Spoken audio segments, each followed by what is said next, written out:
హైదరాబాదులో లేదా తెలంగాణ వ్యాప్తంగా మీరు కొత్త వాహనం కొంటే మీకు టెంపరీ రిజిస్ట్రేషన్ రాదు, పర్మనెంట్ రిజిస్ట్రేషన్ అసలే రాదు.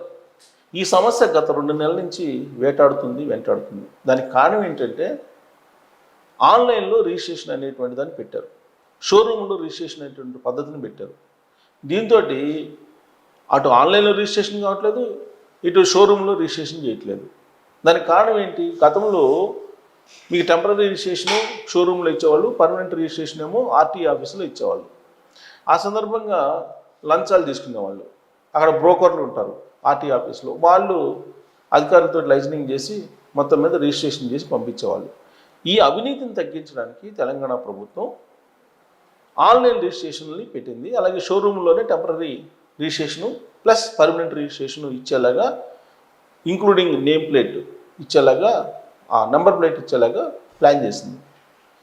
కానీ సర్వర్ పనిచేయట్లేదని చెప్పి, ఆ సర్వర్ స్లోగా ఉందని చెప్పి రకరకాల కారణాలతోటి గత 4 రోజుల నుంచి పర్మనెంట్ రిజిస్ట్రేషన్ అనేది ఆగిపోయింది, దాదాపుగా లేదు. ఎందుకంటే ప్రతిరోజు దాదాపుగా 1500 వాహనాలు ఏవైతేమి 15 నుంచి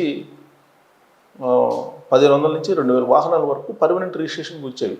కానీ ఇప్పుడు దాదాపు 4 రోజుల నుంచి 60-70 వేల వాహనాలకి పర్మనెంట్ రిజిస్ట్రేషన్ లేకుండా పోయింది అనేది ఇప్పుడు అన్అఫిషియల్గా తెలుస్తున్నటువంటి అంశం.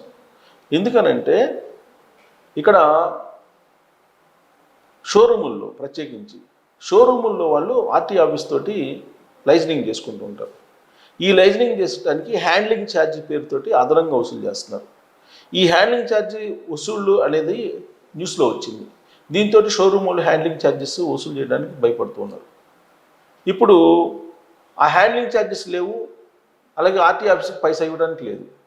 దీంతో అసలు ఆ సర్వర్నే ఉపయోగించడం మానేశారు. ఆ సర్వర్లో టెక్నికల్ ఇష్యూస్ ఉన్నాయని చెప్పి చెబుతున్నారు. దీంతో వినియోగదారులు ఎవరైతే వాహనాలు కొన్నారో ఆ వాహనదారులు అందరూ గగ్గోలు పెడుతున్నారు. ఎవరైనా హ్యాండ్లింగ్ ఛార్జెస్ వసూలు చేస్తే ఆ షోరూమ్లను బ్లాక్ చేస్తామని చెప్పి చెబుతుంది రాష్ట్ర ప్రభుత్వం. కేంద్ర ప్రభుత్వం